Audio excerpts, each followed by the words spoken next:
Each badger marks the track with its own scent. His black legs are short but very powerful for digging. The name badger probably comes from the French word bêcher, meaning digger.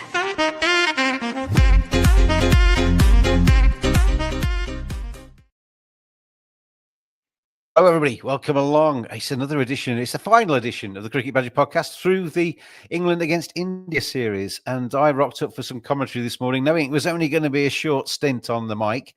And it was a very much a fun stint because we ended with high drama at the Oval. India getting home just. And what a match that was. And it was a match that basically was a fitting end to a very, very, very good series. I thoroughly enjoyed England against India, joined by Azeem Rafiq. Hello, Azeem. Hello, James. Good to see you. And joined, by, as always, on these by Lucas, who's up there in the top right, perched up there with his cap on. So let's start with you, Lucas, because we've been talking about this series all the way through. It was, we've said all the way through, it's been a really good series to watch. That match, the final session this morning was top dollar, tense. You could see it on the faces of everybody in that ground how tense it was, and a fitting end to a really good series. And I think 2-2, probably a fair result because there wasn't a lot between those two sides. Yeah, 2-2 is a fair result. Then again, I thought India probably should have won the series. I thought India played the better cricket throughout the whole series, personally, than England. But 2-2. Fair enough at the end of the day. As far as the series goes, as far as the 5-test series goes, this was an absolute classic. I think this was better than the Australian-Indian series we saw in the summer, or my summer or your winter. I think this is right up there with the 05 Ashes series. Probably not so much as like close results, but the drama. Every match had its own drama. Every match, and the drama today was unbelievable. The passion from the Indian fans in the crowd, the passion from Siraj, it meant so. I know they drew the series, but it meant so much to draw that series. It was absolutely fantastic. I'm kind of dissatisfied. I wish there was a 6-test series. I wish we could play another test. I don't like draws these days. No, it was absolutely fantastic series. Probably one of the better series we've had in a long, long time, in my opinion. Azeem, it was. He's been brilliant, and it's a shame that Test cricket's finished in England at the moment. That's the last Test of the summer, and we're only just into August. But as Lucas just said there, you could see how much it meant to the Indian side to get that win. It would have meant just as much to England, I'm sure, and a thoroughly good Test series with a great cherry on the top, which was this morning. Yeah, absolutely. I think it's been great viewing as a spectator. I think from a cricket point of view, at times you've had some amazing cricket, at times you've had some average cricket. I think you've had two teams that have been closely matched. I think going into the series, you felt that both bowling lineups were the worry, whether to get 20 wickets. I think it's been a series of moments. I think Test cricket has changed significantly because arguably I'd say India over the 25 days had more of the cricket, played better cricket, but England in the first few Test matches, got it right in the right moments and got their victories. Old Trafford, England were fully dominating, but India fought back at the end. And then, this Test match as well to finish on the 5th day. And, every Test match has gone to 5 days. Apart from this, everyone's gone to the last Test session. Great advert for Test cricket, but I think we keep talking about great advert for Test cricket. Test cricket's in a really good place. Every series generally, apart from the odd, sadly, some of with West Indies and stuff, you get very, very sort of one-sided. But apart from that, there's been a lot of good Test cricket recently. And I think if I were being just as a start off, I think India would be delighted, and potentially they've missed out on a series. I think from an England point of view, there's got to be, once you take the emotion out, whether you look at this in a 5-test series or a 10-test, as people were looking at this series in Australia, I would say this is a failure. England won five tosses, and I don't think that can be, especially this one, which was a big in the game. So 2-2, I think India will be the happier of the two teams. India don't win tosses anymore, do they? This was a run of 13, 14, 15 matches without winning a toss. It's crazy. So the odds of that have been 32,000 to 1 of going that long without. But the next toss, that's the thing with probability. The next time it's 50-50 again, because people tend to kind of look at that and think, well, he's on a long run.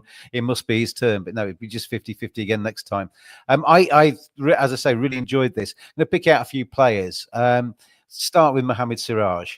I just love this bloke. And I know he's a bit Marmite with England fans because he's a bit up and at him. He doesn't mind having a bit of a word. Whenever there's a problem on the pitch, Siraj's face appears on the screen because he likes to be involved in everything that's going on. But as a player, Azeem, if you had him in your team, as a captain, you can throw the ball to him and you know exactly what you're going to get. You're going to get 100% and he's going to run through a wall for you. And he's highly skilled as well. I mean, it's quite fitting, I think, that he took a fifer and took that final wicket.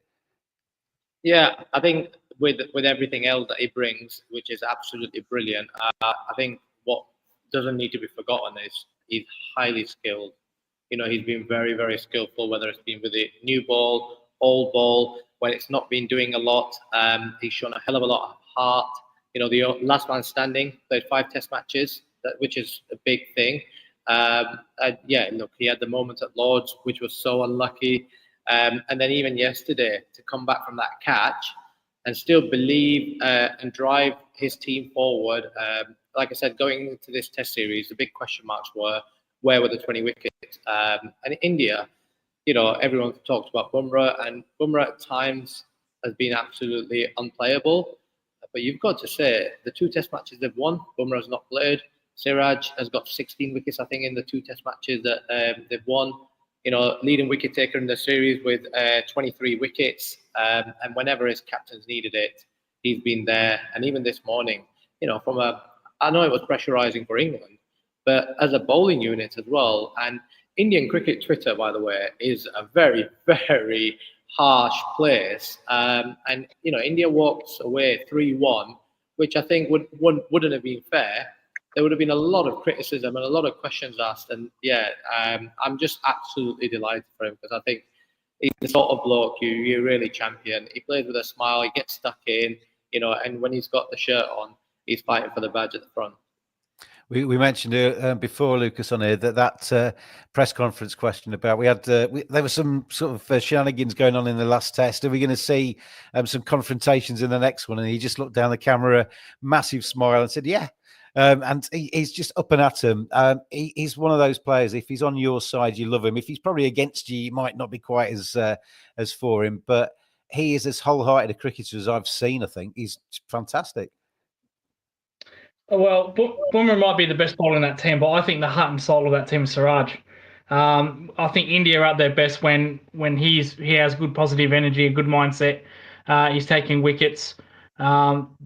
As was mentioned, to bounce back, you know, when you're in that position, especially you drop a catch and then they go on to make 100 or whatnot, or damaging runs, you know, that's very tough to come back into. And he was absolutely fantastic late last night and today. He was sensational.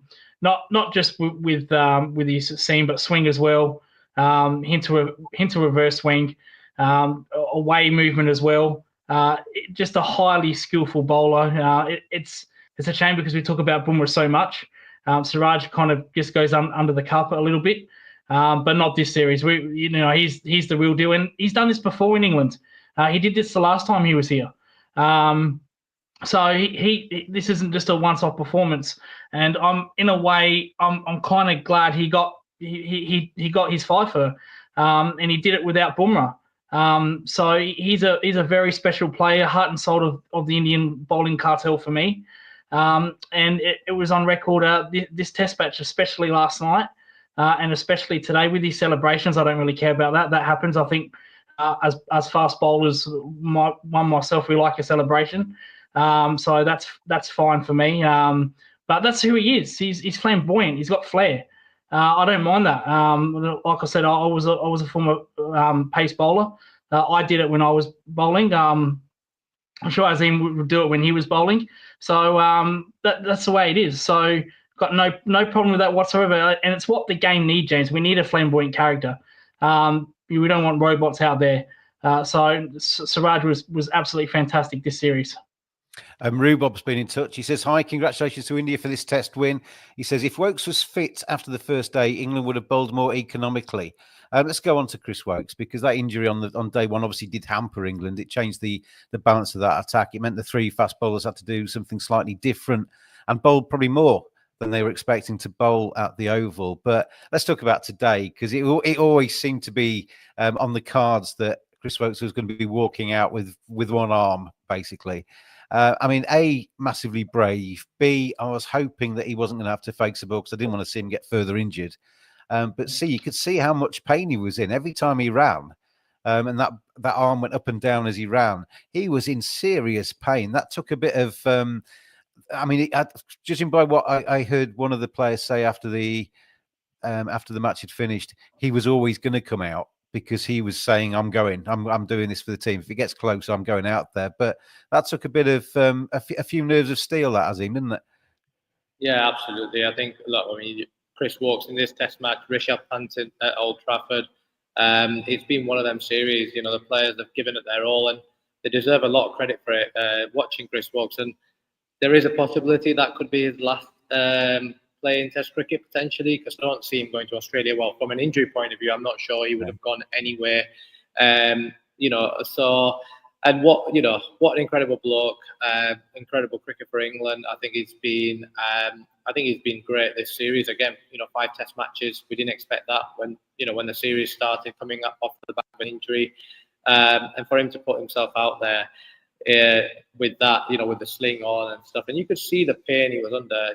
It just shows, and I think it typifies Chris Wokes as a cricketer, as a bloke. It'd be, I didn't want to see him out there, and but the fact that he did, it was brilliant to see, and it would have been nice if he got England over the line, but it wasn't to be. But yeah, very, very brave, and I think full marks to him. I've said a lot on here that they should burn his passport, because his overseas record is just terrible compared to an incredible record in home tests.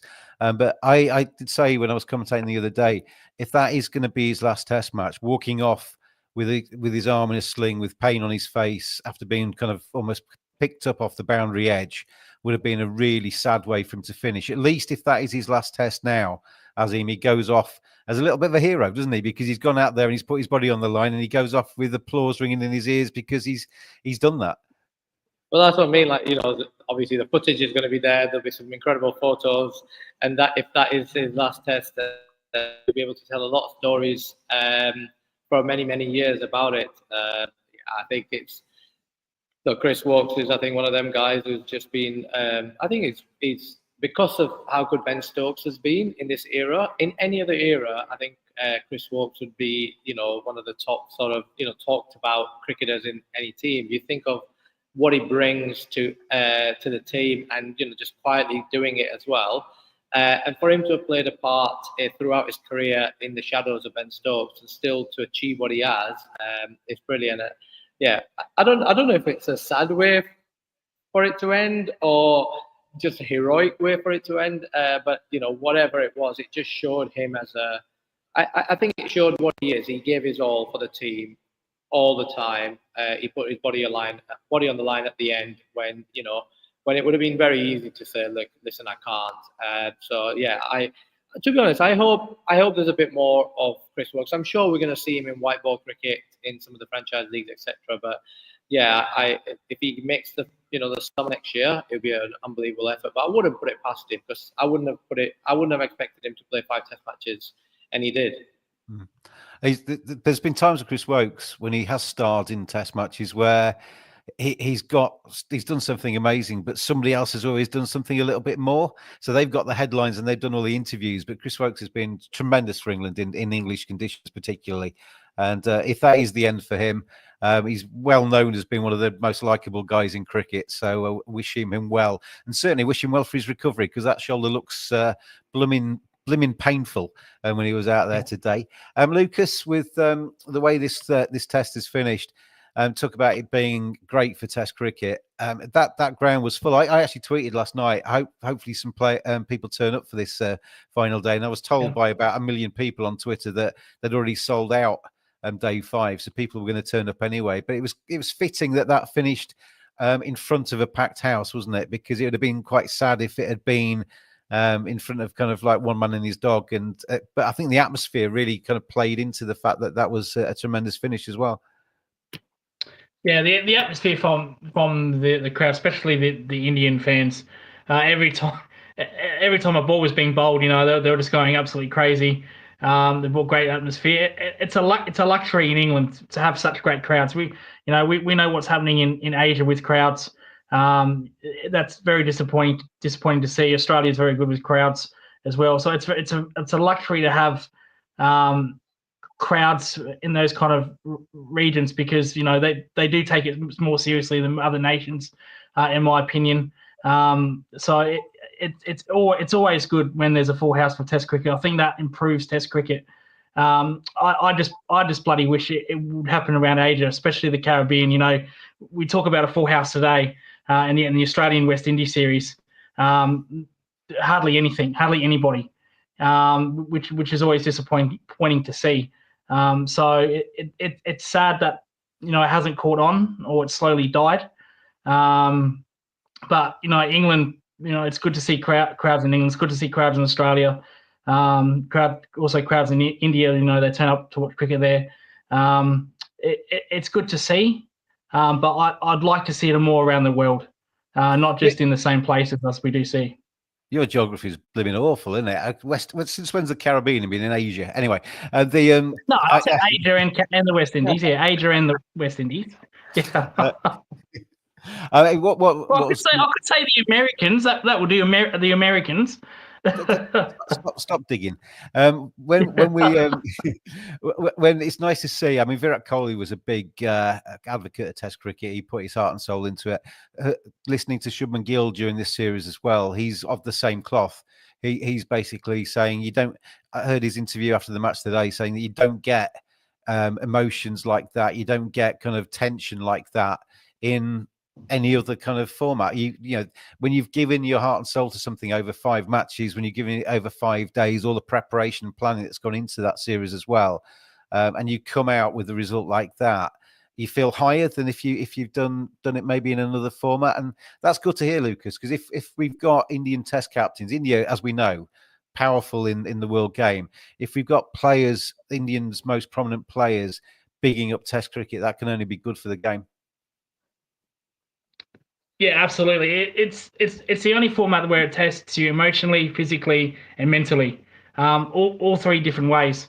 Now, I know in T20 it's a little bit more tactical. Captains have got to think on their feet quite regularly. But I especially a 5-test series where a lot can go wrong, and one judgment of error, that could lose you a Test match, which we've seen this test, or not this test, sorry, this series. So you need to be well on your game for the longer format. But no, Test cricket, it's always the number 1 format for me. I think it's always going to be the number 1 format in England and Australia. India with big money behind it. Just again, I'll sound like a broken record. Just which other nations would catch on, but the emotion of Test cricket, it's a very powerful thing. It can be very distraught at times. Like, you can be very down in the dumps, but at the same time, it can be such a great thing, because it's what most kids dream for. They want to play Test cricket, and the love of it, for me, it's right up there. I wish I played Test. I wish I played state cricket, because that's a long format. But not everyone gets that opportunity. But it's such a great thing for the game, Test match cricket, and it should be the number 1 format around the world, not just in England and Australia. I think, Azeem, for players, they invest obviously 5 days of their life into a Test match. They put the body and soul into it, and all their planning and everything. But equally for us as spectators, you do the same, don't you? If you buy into a series and you're watching pretty much every session, you are taking on that kind of roller coaster with your team, and you're following the action. Because you invest so much of yourself into that match, the payoff is bigger, isn't it? Yeah, look, this 5-test match series, you've got into it right from the offset. If there had been five T20 matches, the story doesn't flow from one week to the other. When there's a gap, the story doesn't flow. You're not talking about it. It just feels like another day. And I think on Lucas's point about the other nations, I think sadly that the economy of it is what doesn't allow the other nations, because England, Australia, India, and especially India, Indian players play for India and play the IPL. And financially, they are well off to not even concentrate and worry or even, be distracted in any other direction. And it allows them to give their all because they're being rewarded correctly for that. Sadly, the other nations are just not. The players are not. So the players, in terms of their put into it and their reward back, it's just not there. And for them, any league that pops up becomes exciting and interesting from a getting paid point of view. And that's the sad part of it, because I actually feel like because of T20 cricket, and I think it is because of T20 cricket, what has happened with batting in Test cricket is people, your Sangakaras and Jayawardenas, when they got in, they were in. You ain't getting them out, right? Yeah. So the defenses were so strong, and their game and the way they played, they didn't let you back in. And some part of that Test cricket is gone a little bit.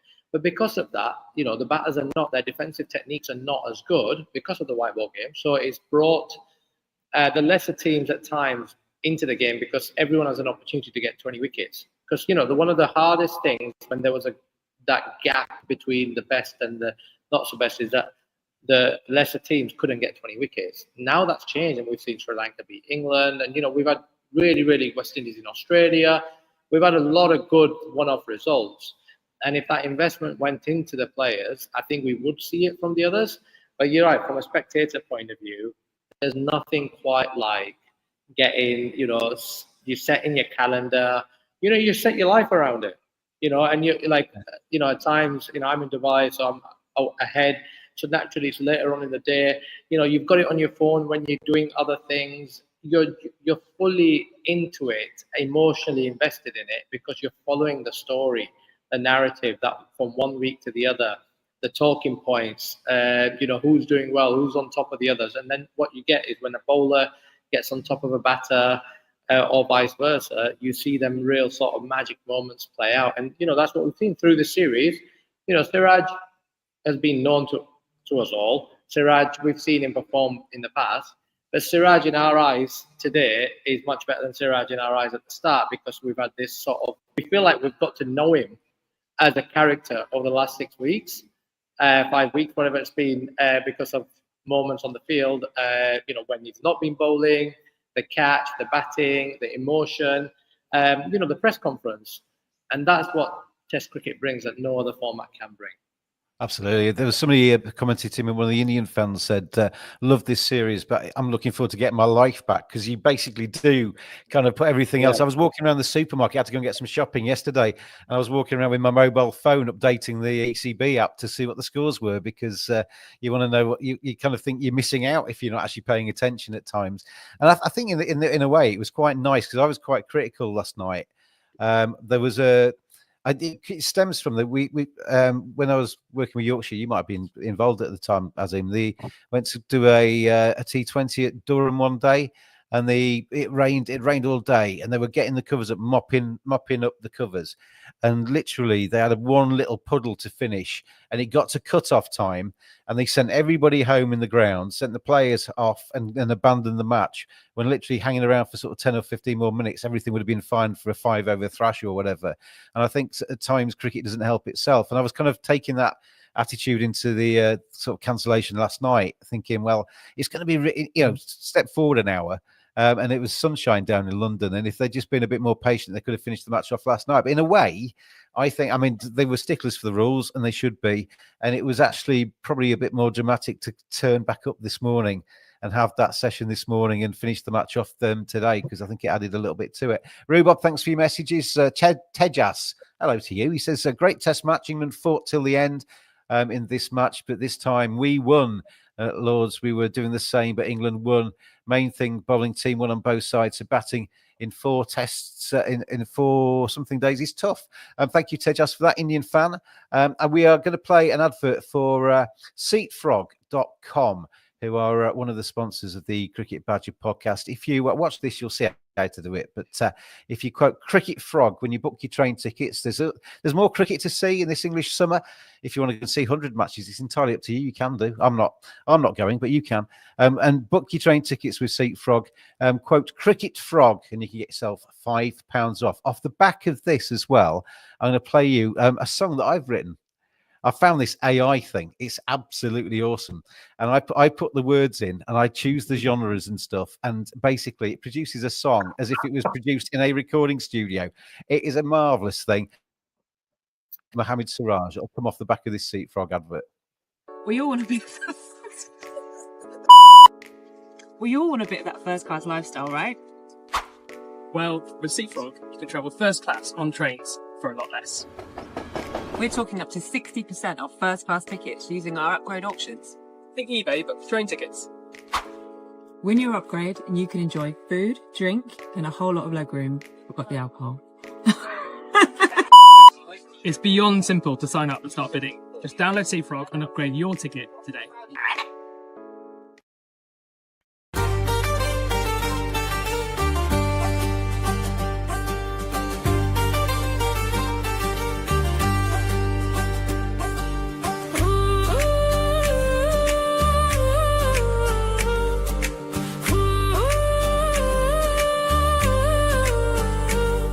From Hyderabad, there rose a storm. With a ball in his hand, his heart is thumping.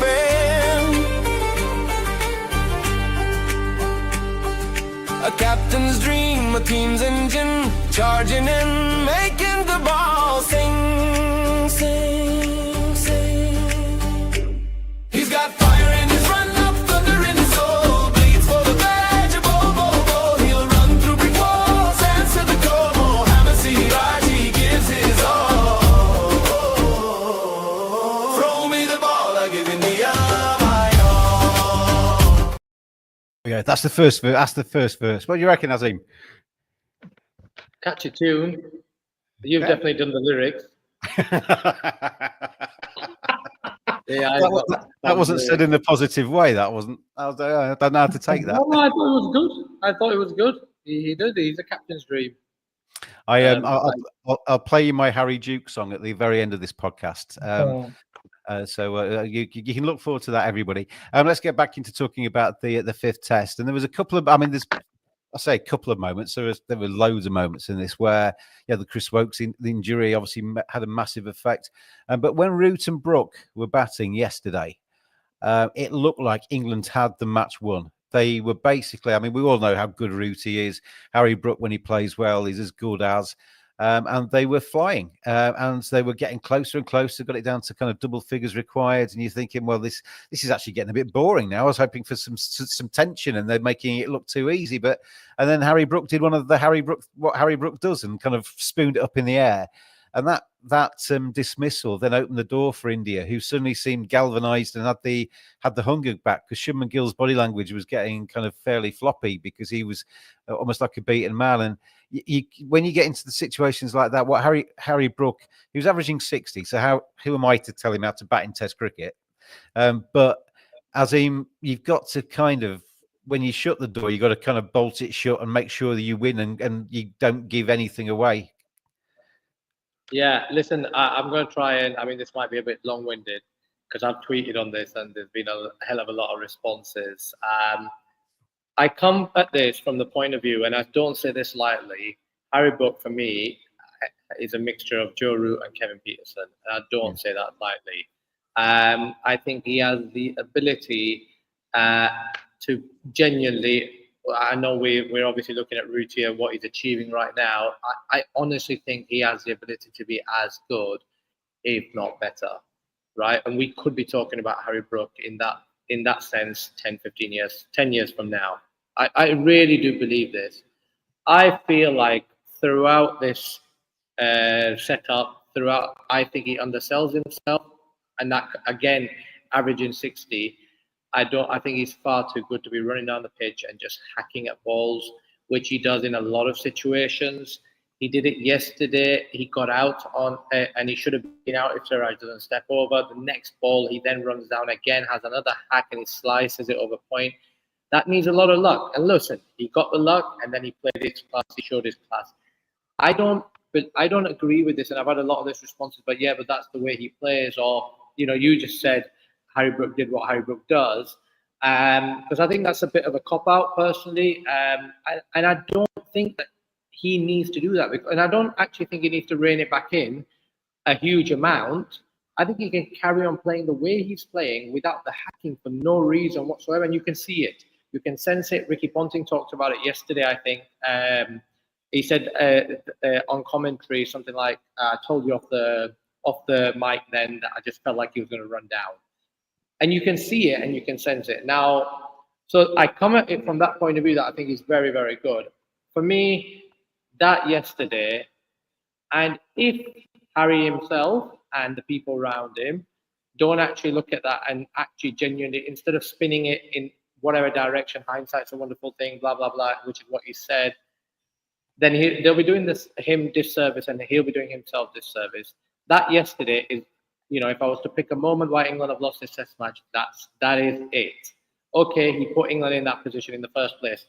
If he hadn't, would he have got England in that position without hacking? Yes, I think he would have. So, 73 to win, I think it was. India were down. Finish. Colors, literally nothing in them. They had nothing about them. They didn't know what to do. The singles were coming and the boundaries were coming. The field was, and that is when England are the best. That is they're a nightmare to set a field to. And then he did what he does. He did what he's been doing for no reason, in my opinion.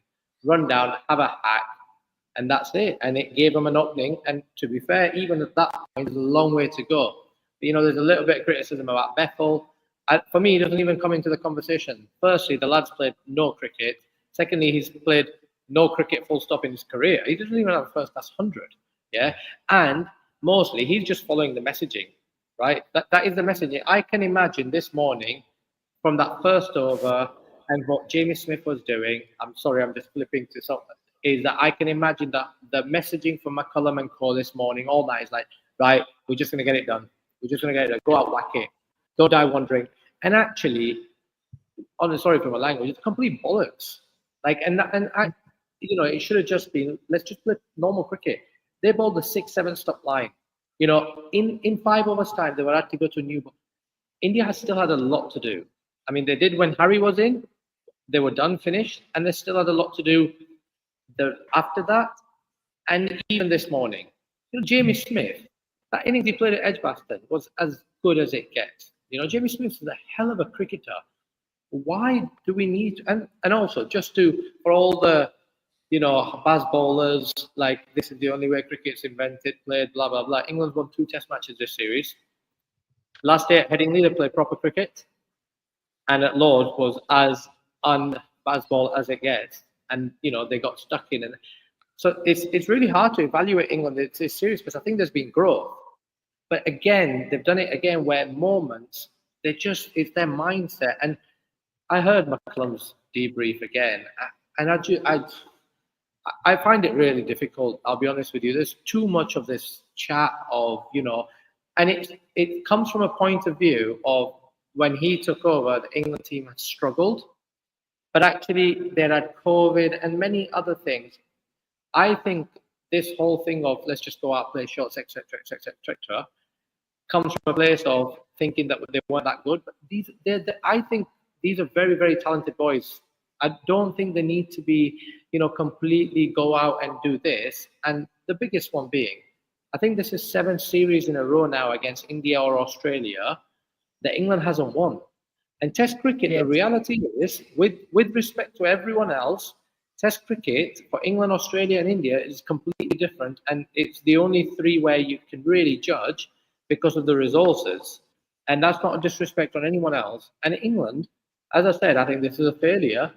I don't care whichever way they spin it or some of their close journalists spin it. This is a failure. 5 tosses, England won. And it's moments like that from Harry Brook yesterday. To finish off, as I said, it'd be long-winded.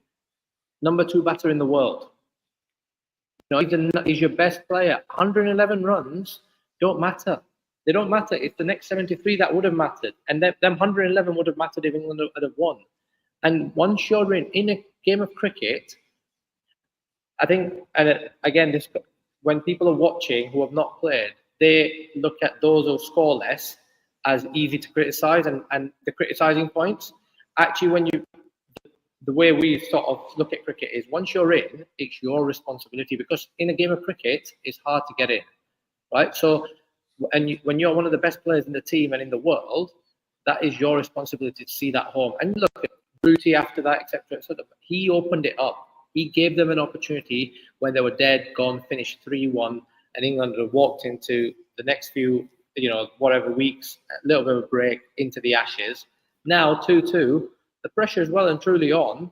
And again, I would say the 2 test matches that England won, they played normal cricket. And these moments of mind-blowing mindset have just made that they've not won the series. If you actually look at England's results, you mentioned the bit that everybody refers to, as you mentioned, is this: was it 17 tests with only 1 win when Rooty was captain at the end of his tenure, when they've basically been beaten down by playing more cricket than anybody else in that COVID era, in the COVID bubbles and stuff.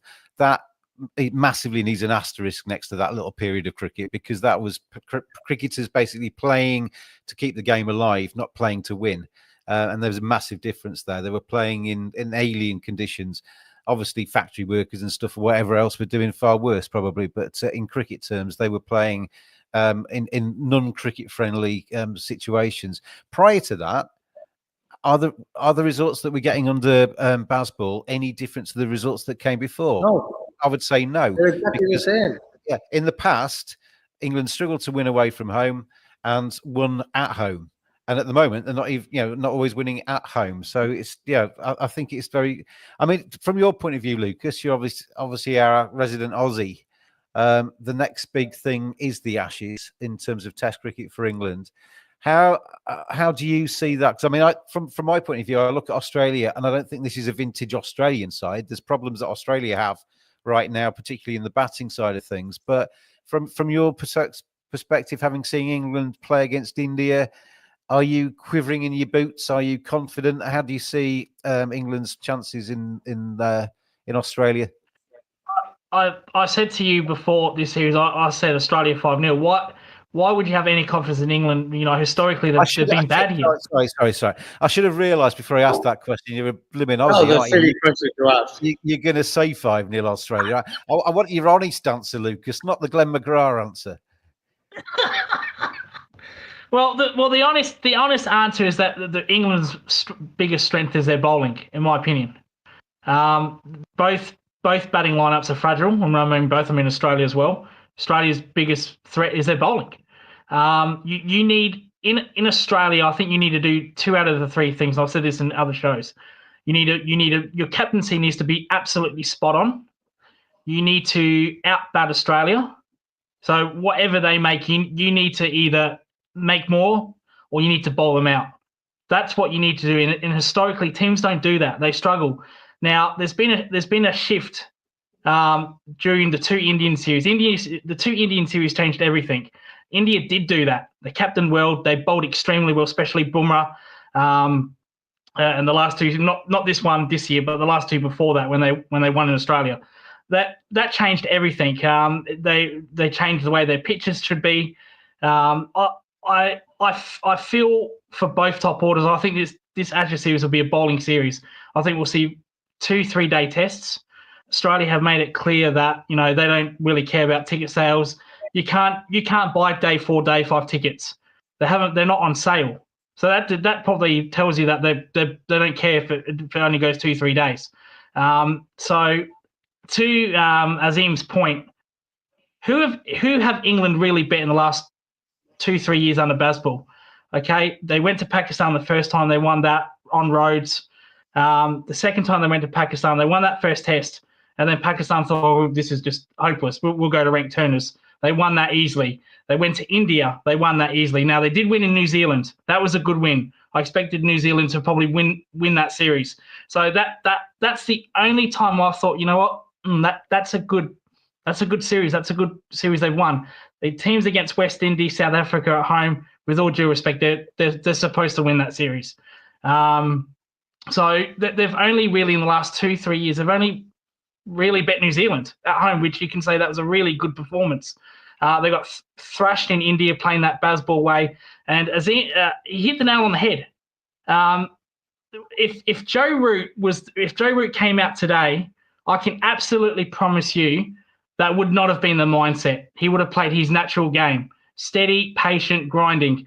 When these two batsmen came out, all they could do was blast the ball for 4 or 6, and India just they just bowled 4-5 stump line. It was nothing. They knew that England were going to play that way. I thought Shabman Gill, he out captained McCallum's coaching, if that makes sense. I thought he was fantastic. And England, they just concrete feet. They didn't want to move. They just wanted to blast everything. But if Root was in that position coming out, that would not have happened. They would have let him play his way, and the others would have held up the other end. Jamie Smith, who as he mentioned, Lucas, I think he's a terrific player. You know, he's as good a young player as there is around at the moment. He can bat, that lad. And there are a lot of Surrey people I know who say he could bat top 5 for England and forget the gloves because he is seriously talented. He came out and played 3 or 4 wafty cover drives that got nowhere near the ball and then got out.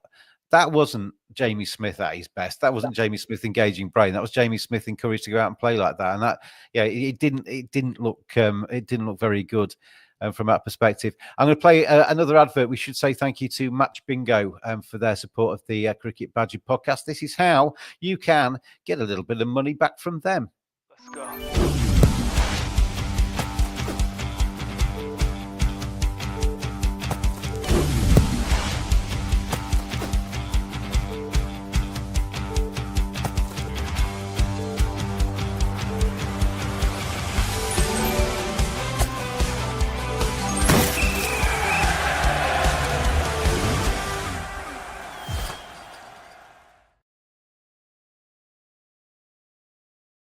Thank you very much to Match Bingo. Thanks to Seat Frog for their support of the Cricket Badger podcast.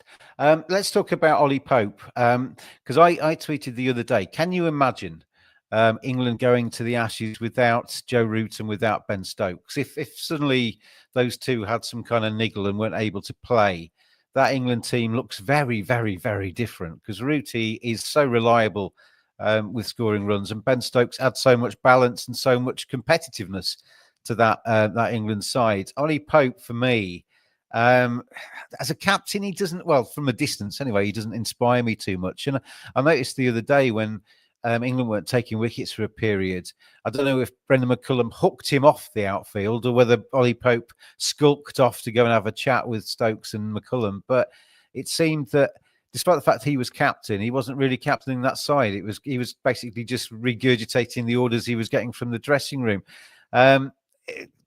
Ben Stokes is so big a part of that team, Azeem. You know, not only when he's fully fit as a bowler, as a batter, and as a captain.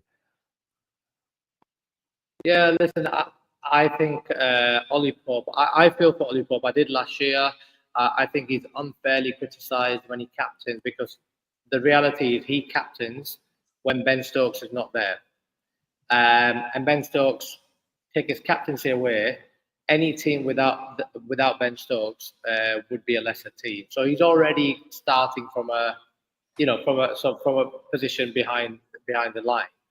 Also, I feel like because of the way Ben captains and Ben's, no one would dare disagree. The media won't criticize. There's a lot of things that Ben does that only Ben can do, and in a way, and that's. See, this is my whole thing against this sort of chat that this England set up and this sort of just go out. Because actually, Ben can lead that and Ben can do that. And no one's going to, there's nothing to be held accountable for because he's the best. And some of the things he's able to do on a cricket field is unmatched. So when Ollie Pope has to take that on, you're comparing him against Ben Stokes. It's just completely unfair. Because one, Ollie's not that type. If Ollie was a leader separated from Ben Stokes, you wouldn't have him as a leader to be camera always on him, to be making a move everywhere, or to be doing interviews or press conferences the way Ben does. Because he would be, in my view, from just a little bit that I know him, he'd just quietly go about his business type leader, do a lot of really good things behind the scenes, be good with people when they're struggling, etc., and then just score his runs. But because we have Ben Stokes, there's a constant comparison, So I think that is my first point from a captaincy point of view with Ollie Pope. I think it's just on that as well, Azeem. Just on that, because he's only ever taking it on for 1 or 2 games as well. It's always Ben Stokes' team. He can't stamp his authority in Ollie Pope's way, can he? He can't. And the type of people Ben and Brendan are, they're quite imposing, in the way they carry themselves.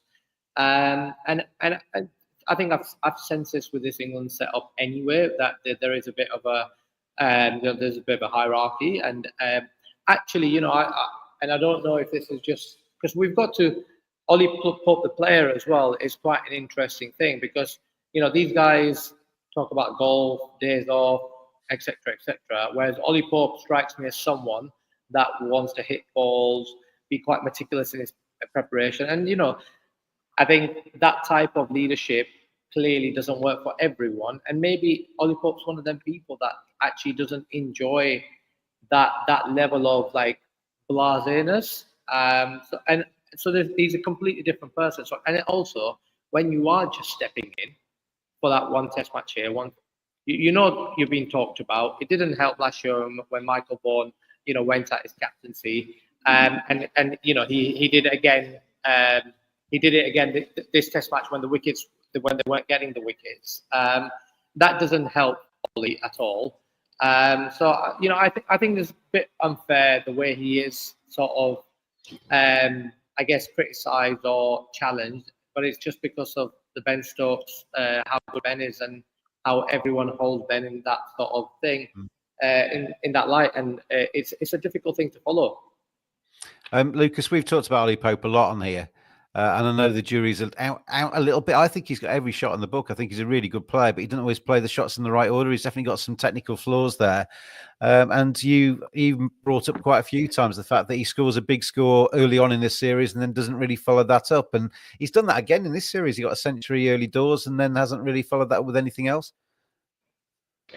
Yeah. Now, to the last Ashes series in Australia, Rory Burns, I really felt for Rory Burns. His career was basically over with that ball from Stark. I can see a world where Stark is bowling first, and Cawley comes in. He gets Cawley first ball. He gets Pope second ball. That's how fragile it is. Now you can probably say that for the Australian top order. We're just delving into your dreams at the minute, Lucas. But that's the way the Australian will be thinking. They'll be thinking these two guys are very fragile. Ben Duckett, I think, is a good batsman. He plays risks versus reward shots. Can you do that on Australian green top pitches? Well, history says no, not a chance. But we'll see what Australia produce.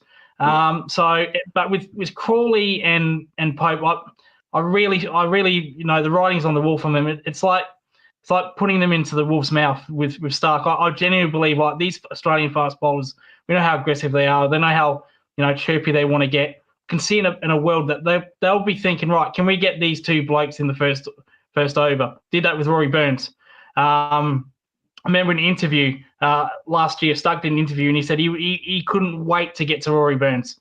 So they're so fragile. The problem is, James, they've got no more test matches. So if you were to say, let's bring in a young player from the county, do you really want to put him against Stark? Without any experience, that can be that can be a handful. That could ruin a career.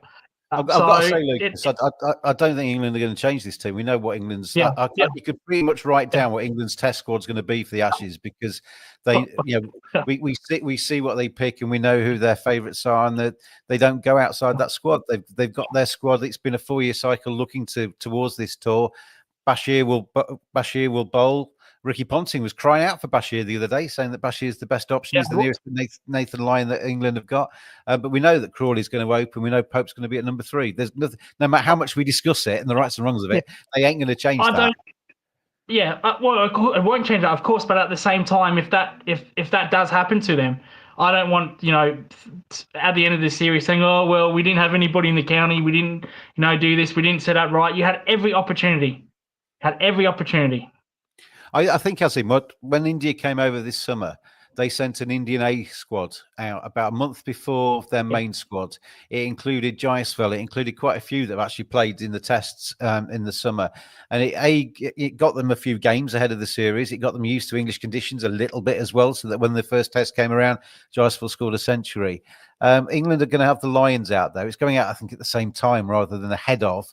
But they will have that reserve pack of Lions waiting in the wings if the wheels do come off with anybody, if there is an injury. But I'd quite like to see them send out a Lions squad in advance of the main guys. Put Crawley, put Bashir, put Pope in that Lions squad and get them some games in Australia.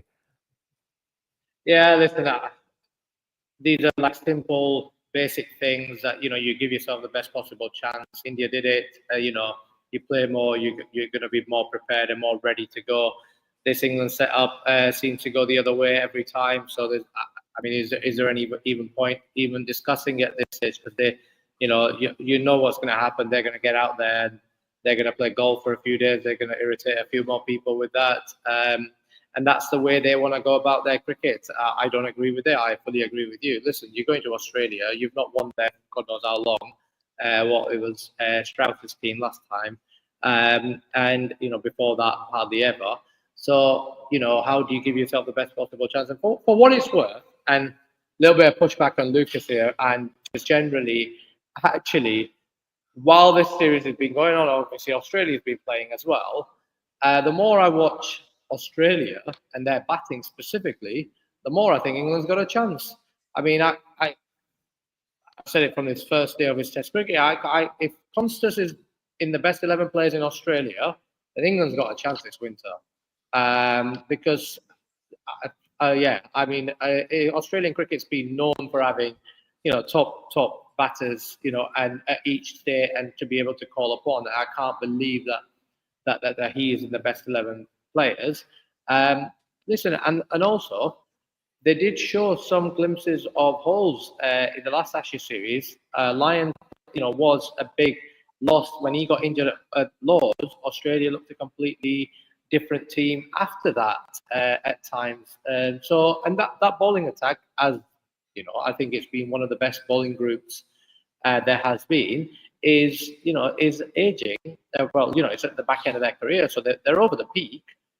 So any injuries there will play a big part. And in a 5 Test match series, there is a chance of injuries.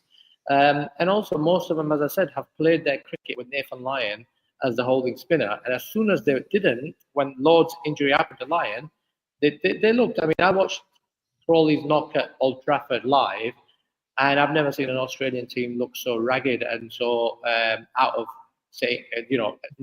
ideas on the field. So I think we're set up for a good Ashes Test series over there.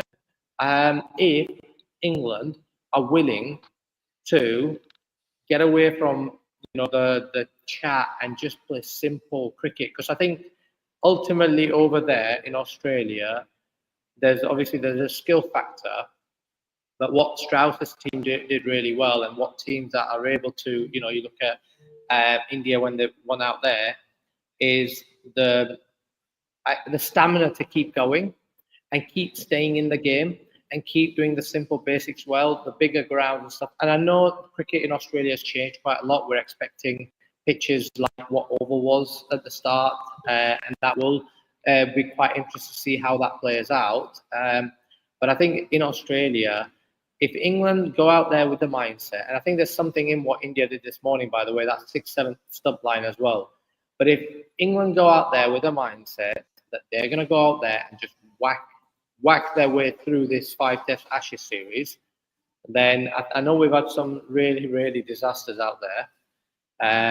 I think we could be ready for our worst yet if England go with that mindset.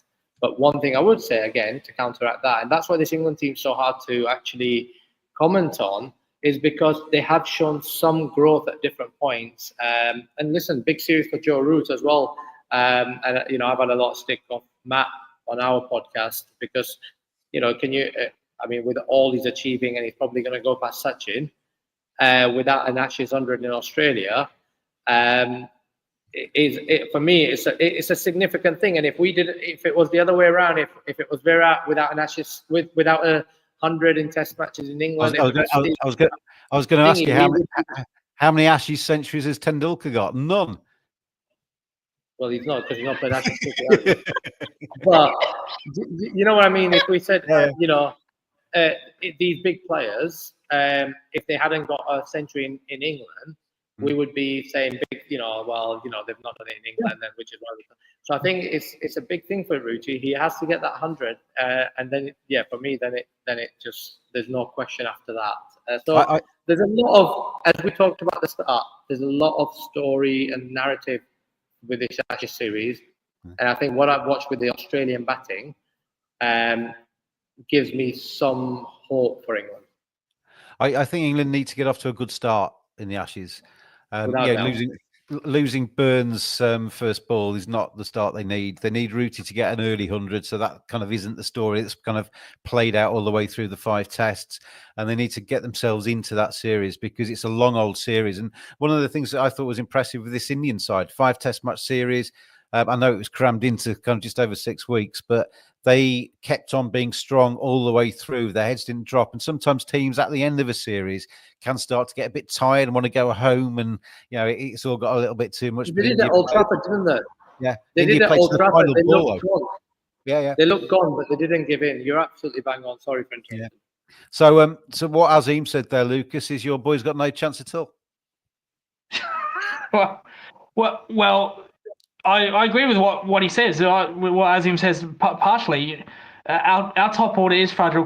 Constance, for me, I like him to play in the Ashes team. Now I know that could be a risk, but they have 4 Sheffield Shield matches before the Ashes. Khawaja for me, he's absolutely horrible. We haven't mentioned him. He's been horrible. Can't make a run. Cameron Green at 3. Lucas, you cannot play Constance. He's a slugger. No. You can't. I know he does that in Test cricket, but he made a fantastic 100 leading up to when he got first selected, and he played absolutely brilliant against Indian bowlers without Bumrah. There was basically the same attack, and then for some reason he just went absolutely crazy in that MCG test. That's not the way he plays in the Shield. He doesn't play like that. Does he have a defense?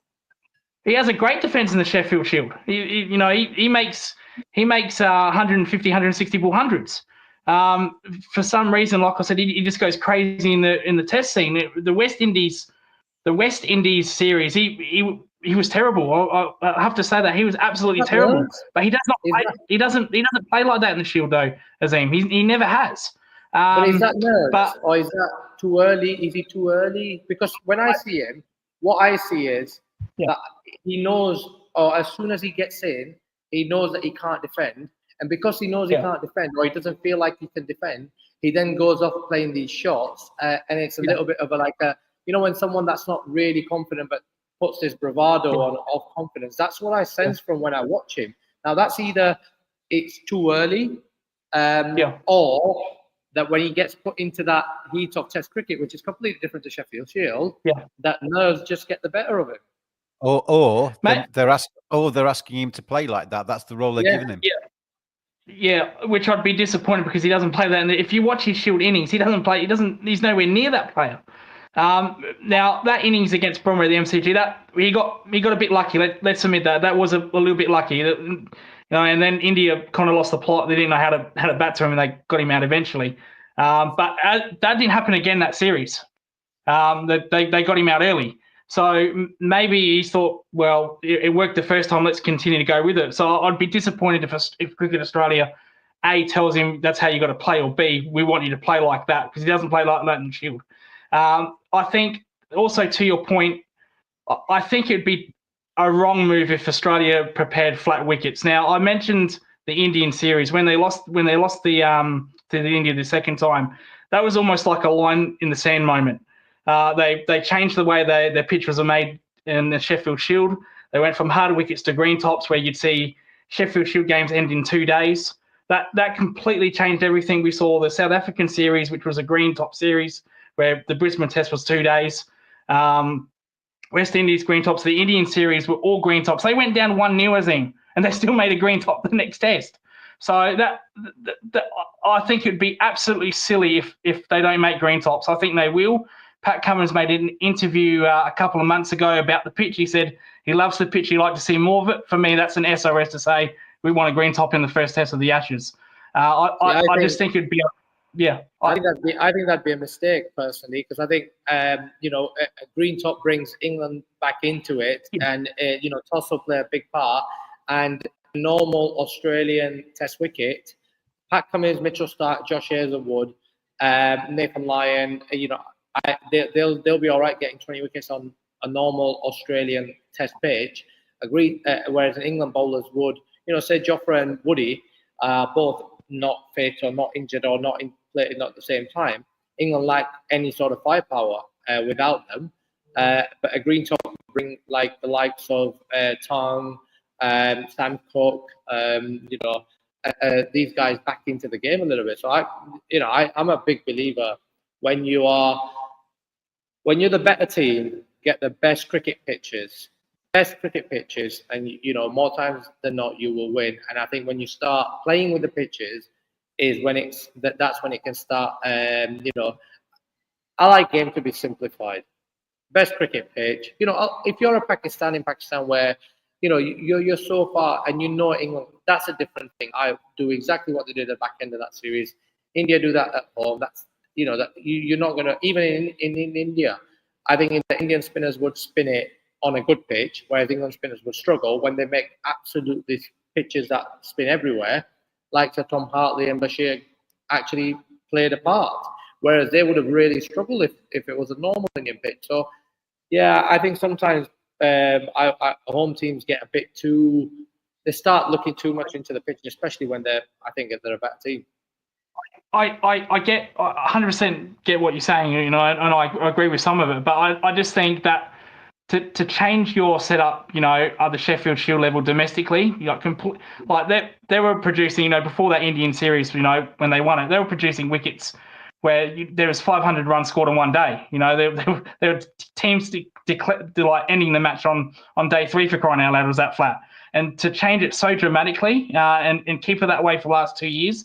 I just don't see them changing it back. But like I said, there's 4 games before the Sheffield Shield. Now, there's also a pink ball test, James, Australia in England. Now, maybe as you mentioned, maybe they can put Pope in that game. Maybe they can put a call in that game because Australia will, the Australia A squad, that will be like a bat-off who will determine the opening spot and the number 3 spot. They'll put players like Retherwald, Constas, Bancroft, Harris into that game. And if they do well, they'll be picked. So I think that's an opportunity for both. But if you said to me, house on the line, what pitch will they make?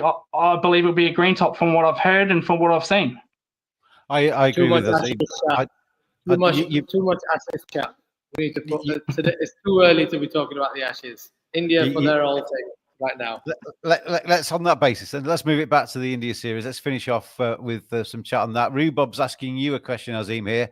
And what do you think about Bashir? Could he take wickets in the Ashes? Could he take more wickets in the Ashes than Lyon? Is Bashir the future for England? I mean, more than Lyon, I don't think so, because I don't think he'll bowl as much as Lyon. And look, Lyon's one of the best there has been. He's just absolutely brilliant. What do I think of him? I think he's incredibly talented. I think he was. I don't think people give him enough credit that the fact that he was picked off the back of playing hardly any cricket. That's not his choice. That was a choice of this leadership. They picked him, and actually, he's learning to bowl at Test level, and he's done all right. You know, he's done actually leading up until this Test series. I thought I was very happy with him because I thought, you know, in terms of he was not very consistent, but he was getting wickets. He was challenging. He was always attacking. What I found at the start of this series worried me because he bowled slower, which means that someone's been working on him.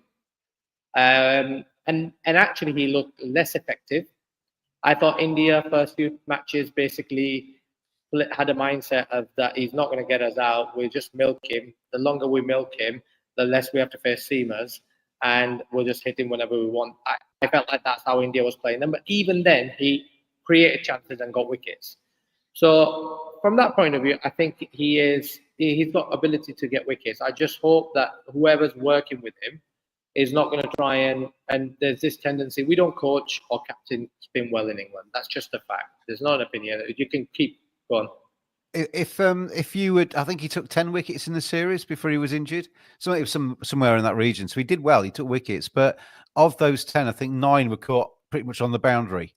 If that was you as a bowler, would that concern you, or would you still be thinking I've taken 10 wickets and I'm bowling great? I think, look, wickets are wickets, right? So you're happy with them wickets. None of them wickets actually, you know, they weren't consequential wickets. They weren't like, you know, you would be, but that's my point. Like, I thought he was bowling slower. I thought he was bowling. I don't know. It just felt like someone had been working on him to try and get him to bowl slower. And we don't coach our captain spin well. And, you know, his strength is actually the fact that he's tall. He drives it into the pitch. And, you know, he is that little bit quicker. Listen, he's very, very early. He's hardly played any cricket. Now, the sad thing and I guess the challenging in give me 1 second, someone's having a massive conversation. I think the challenge is you've picked him, you've built him up to be up here. Jeetan Patel last year said that he was going to be as good as Ashwin. And then he's had a couple of games where he's still finding himself, not being as good as he wants. And then suddenly he's here and Dawson's better. Dawson hasn't played for 8 years and suddenly Dawson's the answer to everything. You know, again, I don't agree with that. So I think England need to realise that with spin, you back with action and you reap the rewards later. You can't keep doing this cycle of we'll pick the young when you're a little bit, you go in, it goes well, you get stuck in, and then as you start going, you start, you know, challenges. Then we drop them, we'll pick someone else who's young. And they keep going in this cycle. The reality is Bashir's got to go to Australia. Again, as Lucas said, there's literally no one else. I think with Rehan Ahmed and the form that he's shown, I think he's going to be in the squad for sure. But, you know, and I don't, you know, going into that test match where Liam Dawson was, you know, Old Trafford, again, you know, you thought that he was going to be the second choice, but as I said, he became a better player being out of the team, and he showed his restrictions as a bowler in that second innings at Old Trafford. How is he not playing county cricket? He's not even getting selected for his county teams. That's a joke for me. The ECB surely has to interfere in that. You know, that's like our test. Imagine Nathan Lyon not getting picked for New South Wales, saying, "Oh, sorry, mate, we're not going to pick." That'd be absolutely ridiculous. He needs to play county. I'd say Nathan Lyon would probably get a county gig though, because Nathan Lyon's better than Shoaib Bashir. I think it's because. But at the end of the day, he's your number one spinner. He's the English number one spinner, and he's not playing county. Surely the ECB has to step in. Well, this is the point, right, Lucas? And this is where this England setup, they've had such a disregard of county cricket and such. I mean, let's be right, they've been disrespectful to it for a large part of it, and the performances that are in county cricket. And there is. Listen, I understand the challenge that there is between, you know, judging a player and whether they'll be good enough because the style of cricket, etc., etc. And they pick someone that, you know, it doesn't get into their county first 11, and then they put all their eggs in that basket. And Do I have a problem with Somerset doing what they are? I don't particularly. You know, they're doing the best by what they think is best for them. And England are doing the best by what they think is. England are in a different stage of deciding their spinner. Somerset are very comfortable with who their spinner is. And I think it says a lot about both selections, really, and it says a lot about English cricket and spin bowling, and the lack of clear understanding of how to develop spinners and when to pick them and what to look for when picking them. And you see it every year. I could go back to when I first got into the county setup, and I could give you many examples of this cycle of young player comes on and counties do it. They get picked, they do well, suddenly he's the next big thing, right? The other young player, only 23, who's had a couple of bad games, suddenly he's not good enough, right? They get dropped, and the cycle goes. He gets from 18 to 23, then he gets dropped, then another one comes in at 18 to 23, and you just keep revolving like that. So listen, and it'd have been interesting if Bashir didn't get injured, whether England would have dropped him, and because there was starting to be a lot of pressure and clamour for him to be dropped. And it's a tricky situation they found themselves in, and I think it's because they built him up to be here, and then the reality is somewhere around here. And now they've got a thing where they've basically put that. It's like they did with Ben Foakes, best wicketkeeper in the world, and then a few months later they dropped him completely. But there's already Lucas, we're going to have to round this off because we're going to be talking all day, because we could talk all day. Because we like cricket, don't we? We like cricket and we like to chat about it, but we do need to finish it at some stage. Let's go round. Let's go around the three of us. I like all cricket, Lucas. I know you just like Test cricket, but then there is a place for T20 and one day stuff. It's just behind Test cricket, in my view. Anyway, let's finish with our favourite moment of the series.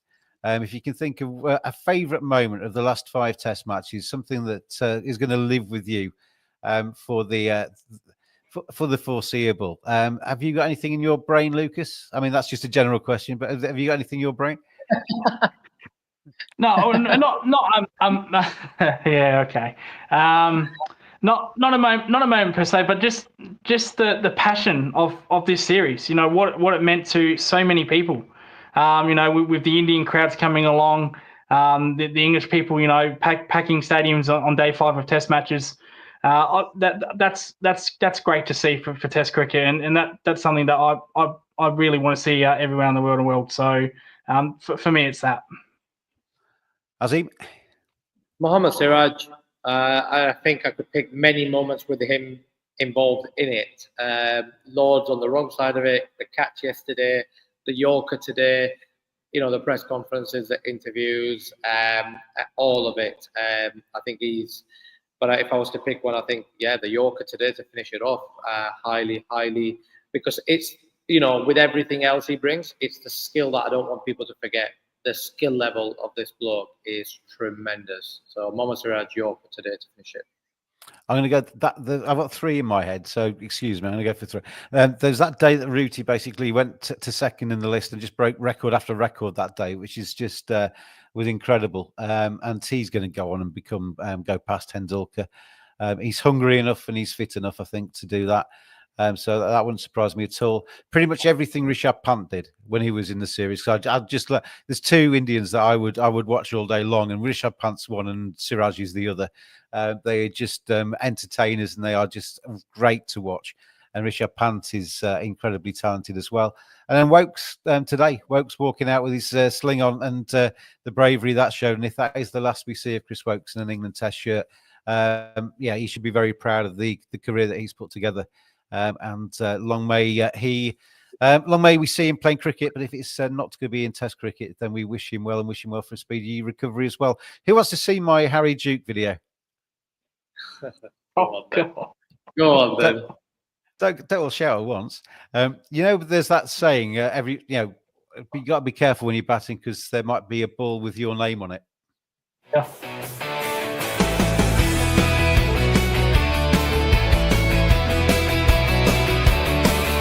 There's always a ball with your name on it, so take life by the scruff of the neck.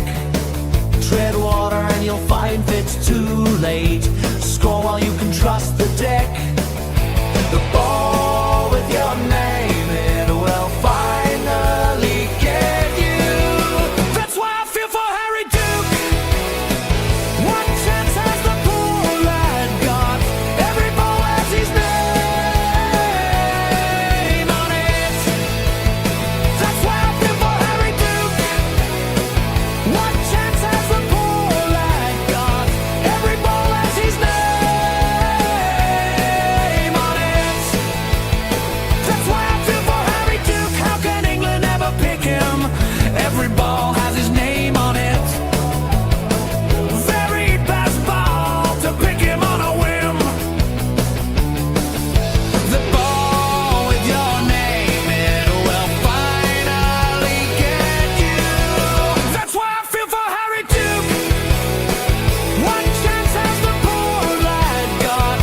That's the new Cricket Badger single. The Harry Duke. Harry Duke's never been so famous. Anyway, that is. If you follow me on Twitter at Cricket_Badger, there's going to be lots of other silly songs like that coming out over the next few days. So I found this app, and I can create anything I like. It's fantastic. Anything else to say, chaps, before we say goodbye to our lovely watchers and listeners? Yeah, go ahead, Azeem. Sorry, you just cut off there, James. Go again. Sorry, what you Is there said? anything you'd like to add before we say goodbye to our viewers and listeners? Well, I think, look, obviously Test cricket, it's the end of the Test summer. Enjoy the 100 for all those that love it. And yeah, looking forward to the Ashes. Lucas? Yeah, after hearing that, James, you know the old saying, I'll call you. Well, don't call me, I'll call you. Look, no, that would, if I heard that song when I was coming on to bowl, that would just enrage me even further. Now they said when South Africa beat Australia in the World Test Championship, they said it's South Africa. It was good for cricket that they won. Is what cricket needed when South Africa won. Sadly for me, but I think this is what cricket needed: a series like this. Absolutely fantastic. A shame there's no more Test cricket for a little bit, yeah, good luck for the Ashes, James. I'm sure we'll do some things before the Ashes. But like I said, after hearing that song, don't call me, I'll call you. There will definitely be a couple of Ashes songs, Lucas, which I'll send you away. Thank you very much out there, everybody, for watching and listening. Thanks to Seat Frog and to Match Bingo for their support of the Cricket Badger podcast. I cannot wait. Ben Stokes, if you do nothing else in your life, make sure you go at least 1-0 up in this series. So I want at least one podcast during the winter where Lucas is downbeat and sad about life. But because if it's 5-0 again, we probably won't finish the series with Cricket Badger podcasts because I just couldn't stand your face every week, Lucas. Thanks to Azeem, thanks to Lucas, thank you to you. Thank you, Azeem. We'll see you again.